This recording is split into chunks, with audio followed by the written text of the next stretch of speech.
everyone. Senator Ossoff, you're recognized for your questions. Thank you, Mr. Chairman. And Secretary Mayorkas, welcome back to the committee. Mr. Chairman, I can't help but reflect on what's happened in the last few months in the Senate. No one, and I mean no one, is interested in or takes seriously lectures on border security from Senate Republicans. No one. In one of the most stunning acts of political cowardice in recent American history, a bipartisan border security bill co-authored by a conservative Republican member of this committee was put forward in the U.S. Senate. It would have tightened asylum standards to stop exploitation of the asylum system. It would have surged enforcement resources to the border. It would have meant more expedited removals of those who enter this country unlawfully. It would have empowered the federal government to take the fight to the drug cartels who are laying waste to communities across our country with fentanyl. A bipartisan border security bill co-authored by a conservative Republican member of this committee. And it wasn't just voted down by Senate Republicans, it was denied even a debate on the floor of the United States Senate. Because the former President of the United States, and he said this publicly, thought it wasn't in his political interest for the nation to be served. It wasn't in his political interest for a bipartisan border security bill to be enacted by Congress.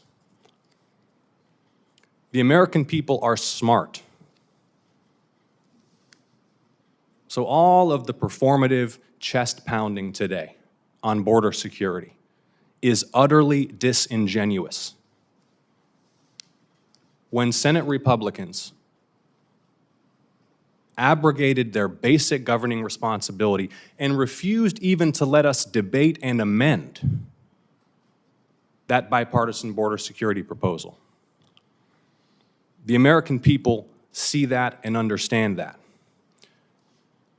But Mr. Secretary, the American people also see and understand what's happening at the southern border. And just as they see the hypocrisy and cowardice of Senate Republicans on border security, they do not see success in the administration's handling of the crisis at the southern border.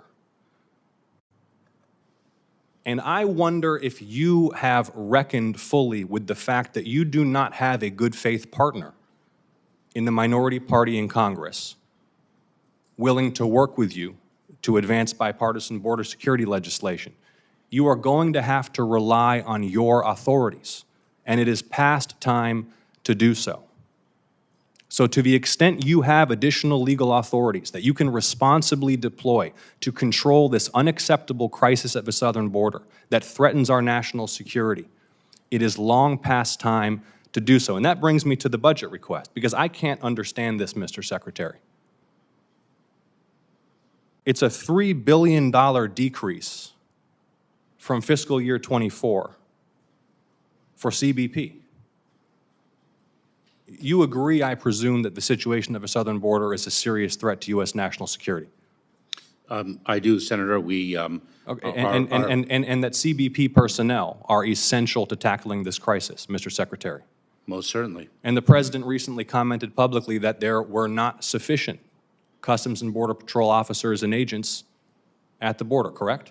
We need more resources, and one of those resources is additional personnel, Senator. So why are you requesting a $3 billion decrease in the CBP budget for FY25?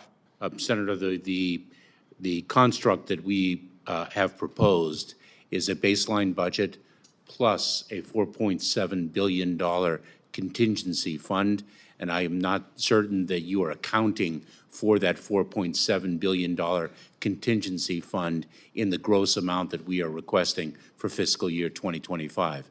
That contingency fund is really the model is that additional funds would be released to us based on the number of encounters that we experience at the southern border. And so that $4.7 billion must be included when looking at our fiscal year 2025 request. Are those funds explicitly allocated and reserved for hiring and deploying CBP officers? They include our ability Yeah, to hire but it's additional funds personnel. that could be used for other purposes.